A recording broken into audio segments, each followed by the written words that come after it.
call to order and roll call. Will we just go ahead and introduce yourself so we can get it recorded? Philip Isaacson, a Green Building General Contractor. Greg Plum, architect. Dan Miller, Building Inspector. Lois Lee, electrician. Sheriff Lazar, Public Works Director and Engineering Representative. Mike Rutherford, RDI, and Contractors Association. Approval of the minutes, previous minutes. And can we go ahead and have Billy? Can you just announce? Yeah, Billy and Mark, if you want to just include them, noting that they are present. Bill and Mark are president. Yeah, Mark Prince, a member Go at ahead large. and introduce. Did it come out? Yeah, you came over, Mark. This is Billy Siemens, Fire Marshal with Bry Fire District, also the Fire Department representative. Okay. Office. Now on to the minutes.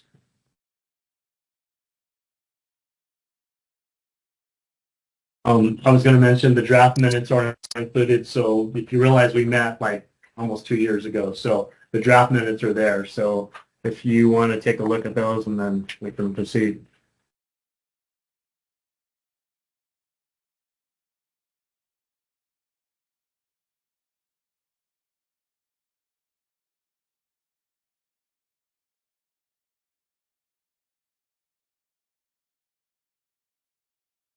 I'll entertain a motion when everybody's ready.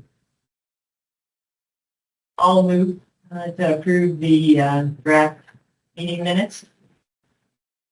I'll second that. We have a motion and second. Any discussion? All in favor, aye. Aye. Opposed? Aye. Unanimous.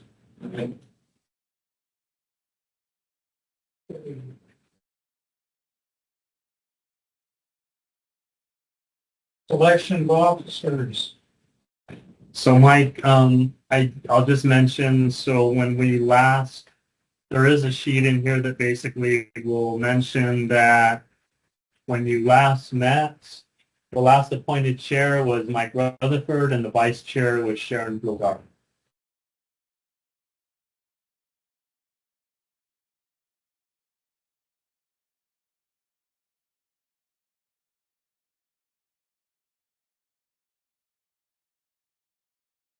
Anyone would like to be president? Will accept the motion. Nominate Mike Rutherford. I'll second that. All right. I guess we vote individually. Okay. All in favor, aye. Aye. Opposed? Aye. All right, I motion that Sharon Fassar continue as vice president. I'll second that. All in favor, aye. Aye. Aye. Opposed? Okay, that's unanimous. And what are our other officers? I think that's it. Yeah, that's it. Just and I serve Billy Fishel. I serve as secretary, so that's an automatic. Okay.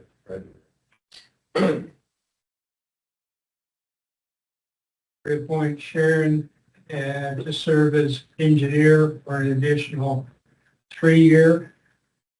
Reappoint Mike, okay, blah, blah, blah. Reappoint Phil Isaacson to serve as Green Building General Contractor for an additional 4-year period to expire September 25th, 2029. Motion on. Let's do them individually if we could. So let's do number 2. Okay. Do action on that, and then number 3. So let's do it that way. Right, back to item 2. Sharon Flassar serve as an engineer for an additional 3 years to expire September 25th, 2028. All in favor, aye. Aye. Opposed? Okay, I will note that it will be my last 3-year term because after that I'll be heading off to retirement before another 3-year term would expire. retirement. 25 and a half years I've in the heard the city. word. All right. Well, item 3, reappoint Mike Rutherford to serve as general contractor for additional 3-year period to expire September 25th, 2028. All in favor, aye. Aye. Opposed? Item 4, reappoint Philip Isaacson to serve as green building general contractor for an additional 4-year term to expire September 25th, 2029.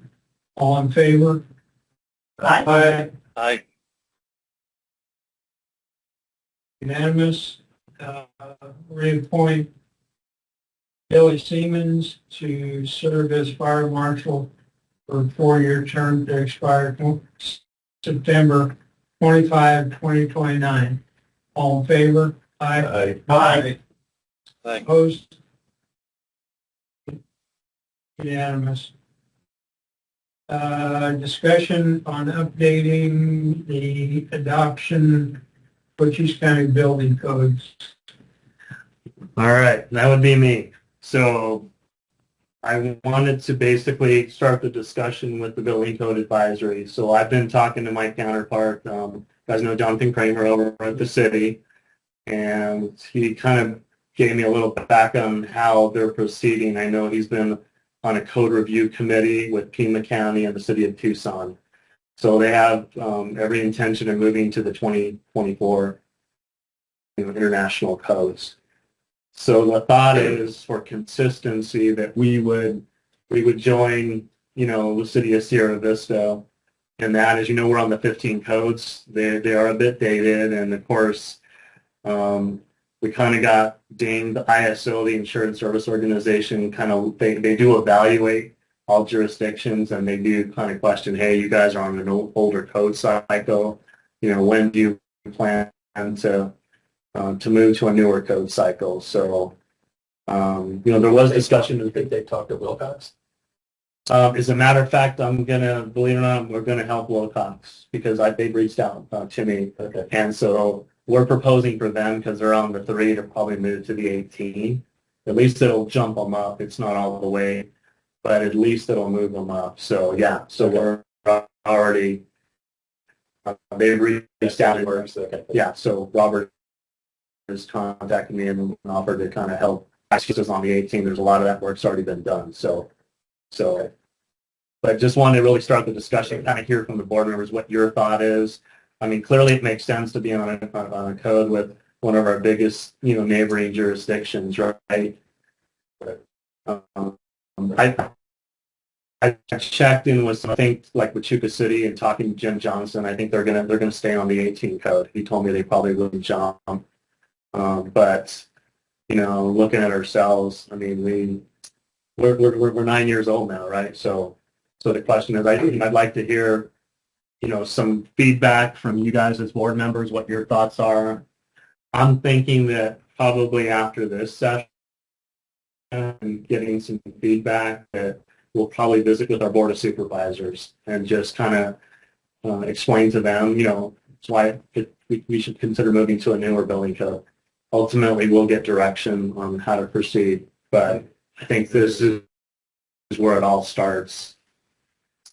It's something being again to, once we look at what's the dates, and of course we have to look at, local amendments if we even, if we have those or not. But at some point we're going to we'll have to come back for an action item. But I just wanted to at least start the conversation and kind of hear thoughts on us going like 15 up to 24.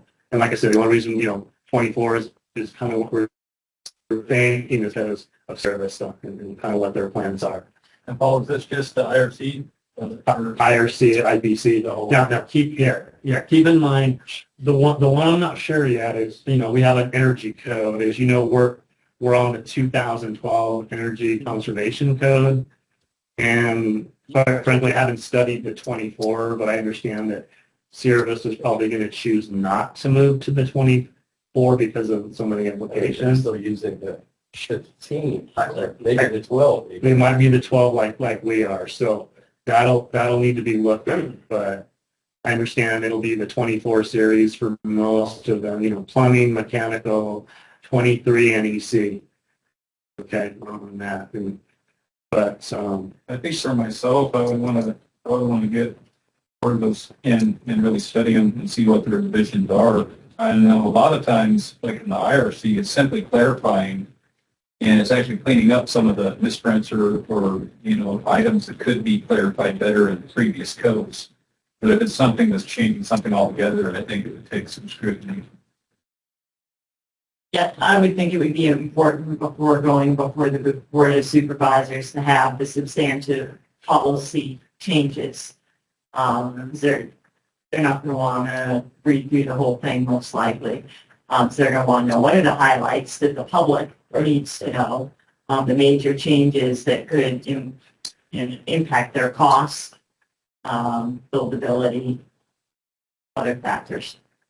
yeah, and I know in the past, if you recall back in like 21, we moved from the 12 to the 15. And usually there's like a summary of changes, significant changes from the 12 to the 15. But then in our situation, to go from the 15 to 24, I don't know that there's a document. I can find documents that talk about moving like from the 15 to the 18, but I'd really have to, because you're right, Sharon, you'd have to summarize. I mean, and I don't, we could probably, I could probably be with the board for 8 hours. Can you imagine trying to go through, I mean, we could spend days doing this, but you really have to try to really have the highlights. What are the significant changes, right? What are, so that's going to involve some work. And of course, I think that's kind of happening with these other jurisdictions that have probably more resources and they can kind of, so we'll kind of pick back on them. And I'll be talking with Jonathan more too to see, what these code review committees are coming up with, and I'll be curious about their local amendments as well,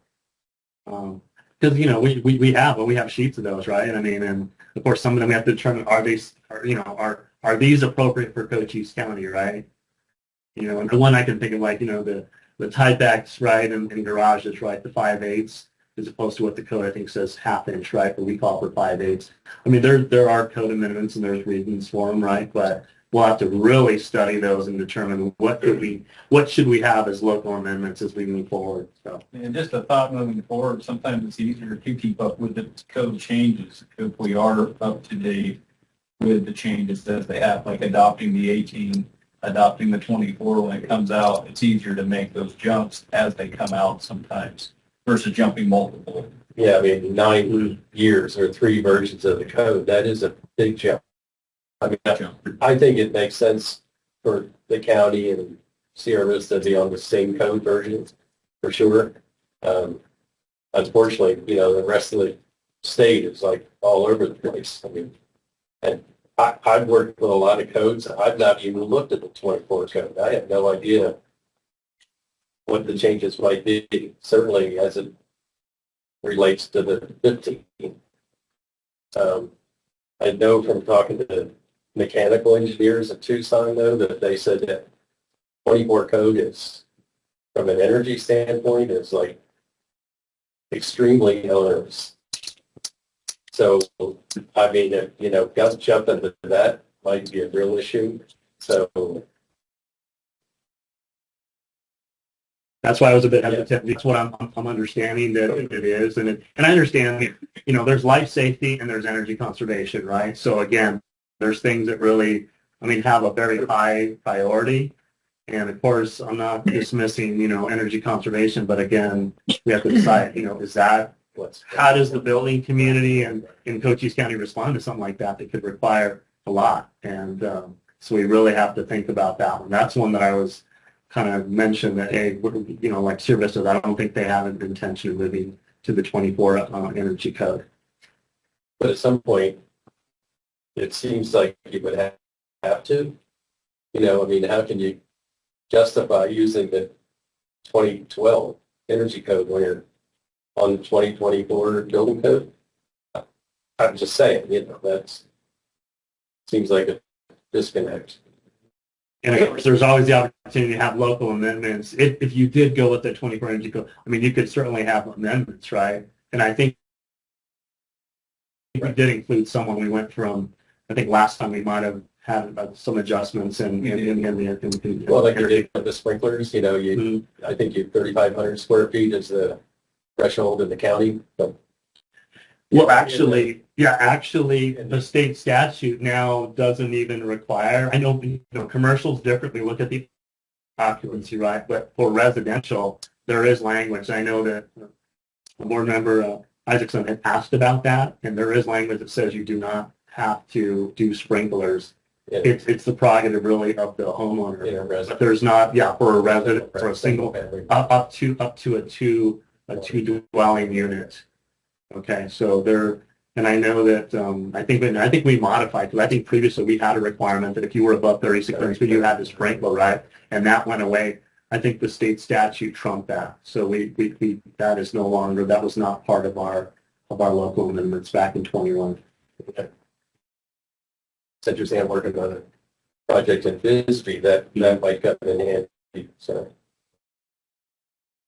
Well, 2023 NEC one would argue some of the electrician part was kitchen island receptacle. And yes, the code basically forbid anybody to put the receptacle on the side of the island. And they said only we can put it on the countertop. And of course, it requires special receptacle, which is waterproof and top. Yeah. And they, at the same time, they actually made an exception. You don't need to have the receptacle on the island if the size is less than a certain size. And basically, most electricians said people will need power on the island anyway.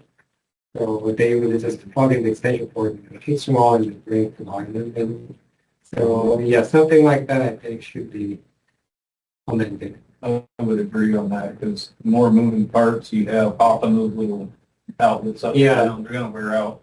They're going to wear out and You spill stuff on the oh outside. yeah, even though they are saying it's waterproof. It's just in the house. Yeah, I think Yes. Yeah, I think it makes sense to have one on in the island, but not on the countertop. Right. Anyway. Hey, I Paul, think Mr. having Chairman. this I'm sorry? Hey, Yeah, Paul, this is quick- Mark Prince. quick I'd like to comment. just chime in here for just a brief second. Okay. Sure. I'm fully in concurrence with moving forward, and here's why. My previous life was that a jurisdiction that had facilities moving into it that forced us to write code because it didn't fit in. My only concern with only making steps is that eventually you were going to have some sort of company come in that's going to want to construct something that's going to not fit within the current code. And you're going to end up either becoming a little bit deficient in what you're going to accept, or you're not going to have the steps of being able to move forward with having them construct it properly. So if you're looking for my vote, I'm looking at trying to keep up with the times. I don't always agree with it. I'm in support of amendments, but I think where you sit now versus where we should is quite a ways.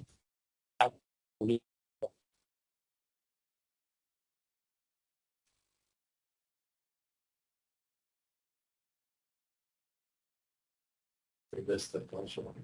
Yeah, we got most of that. Yeah. I'm sorry. This is here that where we sit now. Where we sit now versus where we need to be when you get challenged with a structure or a company that's going to come in and build something that's out of the ordinary, not having the current code, or at least the current code with an amendment that you choose, is going to set you back. And they're either going to likely try to build a facility that's not going to meet the code or the current code because of where we sit today, and likely even if we went to the 18 code.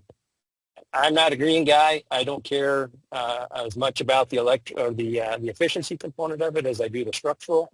But I do believe there's necessity in trying to move as far forward as we can in making sure that the buildings you are allowing to be built are safe enough for our firefighters to make entry to suppress those fires. This is Bob Mesplit, work Bob. with the county. Hi, I understand the point you're making. Mhm. But, you know, in the current code, and it's been there forever, there is a provision in Chapter 1, administrative, for the building official to entertain other methods and materials. So if you don't have something that fits neatly into the existing adopted code, he or she, the building official, can entertain proposals, I completely understand that, but the organization I worked for had 3 Intel plants, and we were constantly playing catch up because our code at the time did not meet their needs. And the bargaining sessions at those tables sometimes got ugly, sometimes they went smooth. Fortunately, they were a good partner in our community, and it worked out well, but that's not always the situation. Yeah. Well, when you say words like Intel and other companies that big and multinational, and that's just one. I mean, Kaiser Hospitals, things like that. So I'm just trying to throw that out there. I'd rather be ahead of the game than behind it, so that our community doesn't have to come back to work and try to settle this at a later point in time. That's my 2 cents. No, I do understand your point, and it's just that, and you know, at any point in time, it's hard to develop a code in the present day that's going to cover all of these types of facilities because they're changing so often, and the technology is changing. Their products are changing. So I get it. I'm just chiming in my 2 cents. Yeah. So I don't know.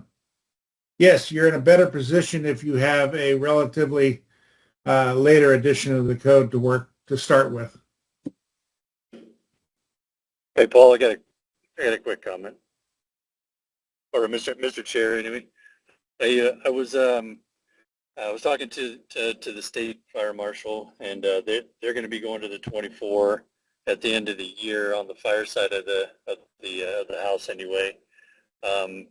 So we're at Northwest and Northwest Fire and Golden Ranch, Tucson. They're all jumping to the 24 as well. Golden and Northwest just went. Fry specifically is looking at going to the 24 in October on the fire code side, but it is going to make sense to keep up with the state anyway, because they're making the jump from the 2018 to the 24.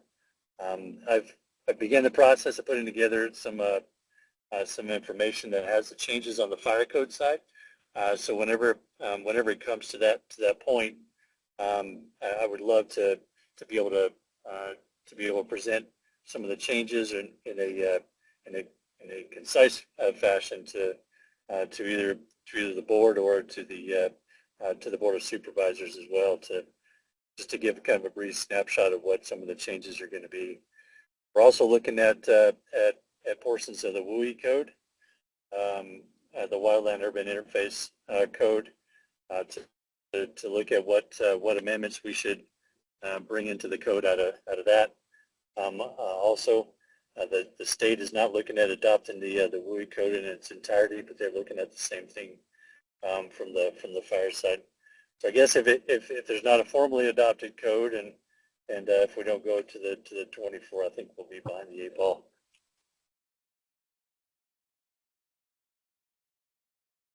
And Billy, I'm not sure if your opening remarks got cut off because we did lose the connection. I think we heard most of what your message was, right? But I think there was a moment there when you might have been speaking that I don't know if we were connected. Yeah, no problem. I was just Okay. Yeah.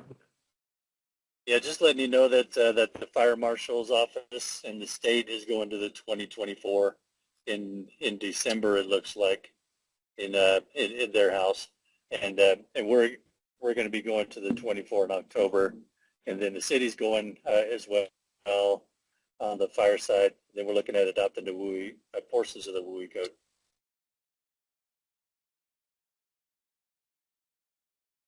When you say, Billy, when you say the city, which city are you referring to? Sorry, the city of Sierra Vista. Oh, okay. And just as a note, you'll find this out as we get farther along in the process. There's some surprises in the latest electrical code that are not setting well with a lot of established jurisdictions and inspectors and basically contractors. So, and there's some pretty common stuff, and those have been expanded, like the GFCI requirements and other things. So it'd be surprising if you hadn't been keeping up on it. There's some things that, from a political standpoint, they're gonna cost more money. Which, in my mind, it's been my experience that the more money it costs, the bigger the political issue is. So, nobody ever argues about whether it's a good rule or a good provision or a good, it's basically what is the impact financially. And I'm not one to, agree with every single thing that's in the code just because it's in the code. So just be aware of that. There's quite a few changes in the newer electrical codes. But is that where we can go ahead and make our amendments to the code? Well, I mean, if you're going to adopt the 23 NEC, you would, with that adoption, you would adopt whatever amendments to, yes, whatever amendments are at the same time. You would do that for the electrical code, and for all the codes. Actually, you would adopt all your local amendments at the same time. Can I ask just to adopt the 24 code? I'm sorry. I'm sorry.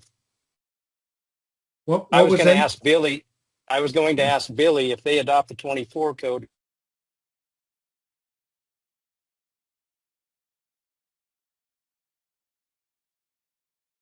You're not coming. Mark. Accomplish the same thing. Say that again, Mark. I said I was asking Billy if they move forward to adopt the 24 code, and the county chooses to adopt the 18, that there's going to be some sort of conflict between the fire code and the building code at some point, to how that we can mitigate that so we don't look sour upon each other when we're trying to serve our constituent. Yeah, absolutely. I think we've been able to deal with a little bit of that now. I mean, the 2018 and the 2015 isn't that far apart, but there are some nuances there that Paul and I have had to navigate as well. I think if the county makes the jump, it should be to whatever the current model is, especially if it coincides with what the state and the I don't know about the state, with the other larger partners and cities are going to be doing. Yeah. What I did want to mention, Mark, because you weren't part of the board back when we moved from the 12 to the 15, but I sat down with staff and we went through all of the previous local amendments and we're trying to determine if those were still applicable, and that's what we presented back to you as board members.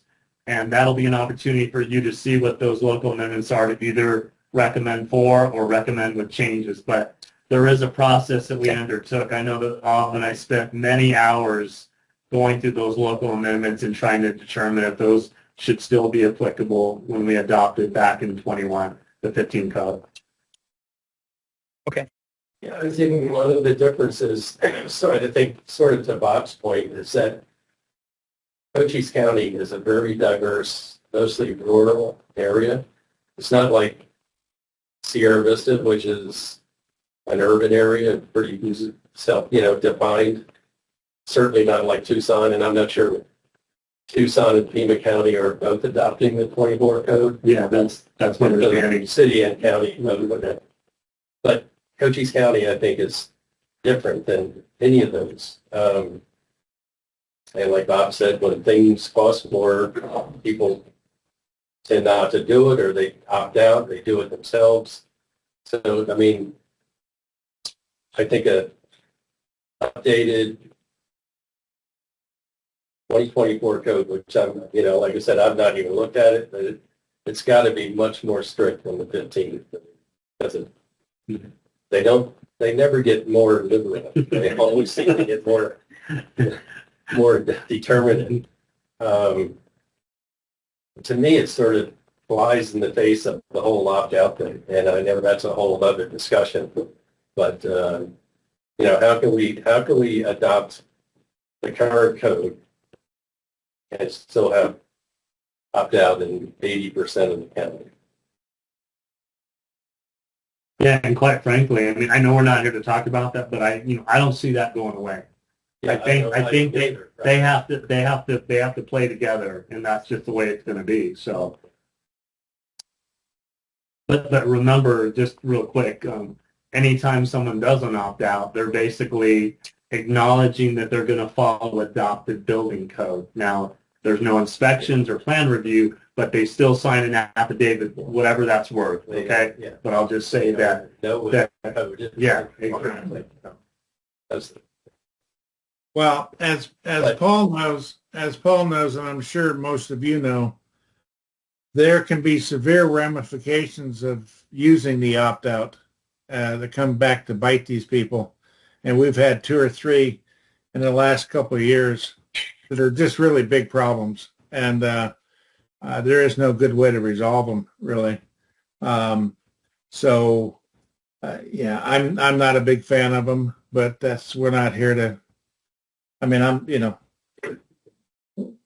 to follow whatever you folks recommend and whatever gets passed and adopted. But yeah, I don't understand the opt-out issue. I do understand it from a political standpoint, but other than that, I don't put any value in it. But again, I think it makes sense to upgrade the code to whatever version. Being on the same code as Sierra Vista makes sense. I just wish the rest of the county would get to the same spot. But I think we really need to go through, when I say we, you, Bob, or whoever's going to do it, go through real carefully what are the differences and figure out if, what, and I'm not a fan of local amendments either. But I think in this case, it's probably going to be real important to have a set of amendments that deal with the things that are really onerous. I understand there are things in there. Yeah, certainly, and I'll stay real close with the city of Sierra Vista because that way to get our hands on what's going to be the final version, right? It's going to be presented, right, and to see what those look like, because clearly, there's a lot of code to go through, and that's why I feel like, hey, we got jurisdictions that have resources that can get through it, right? And then going through the building code is a tour, right? Right. Forget all the mechanical, electrical, plumbing. Well, I'm not a big fan of local amendments either. I never have been. Paul knows that, but it is a lot of work going through them. I mean, I guess it's called for in certain cases, but that I just think they cause more problems than solutions that they provide. So a lot of confusion, as to what the amendment actually says, and a lot of confusion as far as how to apply it and whatnot. So, if as far as I'm concerned, if we had less local amendments, regardless of the code we're talking about, the better off I think everybody would be. Your point, Mike? At what point is Sierra Vista right now? Are they still discussing 2024? Have they said we're definitely going to accept it? That's my understanding. So basically, kind of, and I think Jonathan's part of this code review committee with Pima County and City of Tucson. So they're in process right now, and I think the anticipated probably adoption is by January of 2026. So and typically we've allowed Sierra Vista has moved first, and then we'll kind of follow behind. But again, be curious to see what the document looks like, and I'll have to get with them just to see what the code review committee has come up with, because I guess I'm going to try to see if I can even, I know it's already in the process, but see if I can even, somehow get on and even listen in on those conversations. Yeah, and see what's transpiring. So, but it sounds like this work's been going on for a little bit, according to my conversation with Jonathan.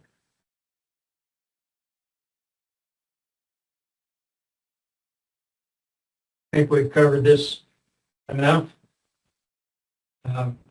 Until we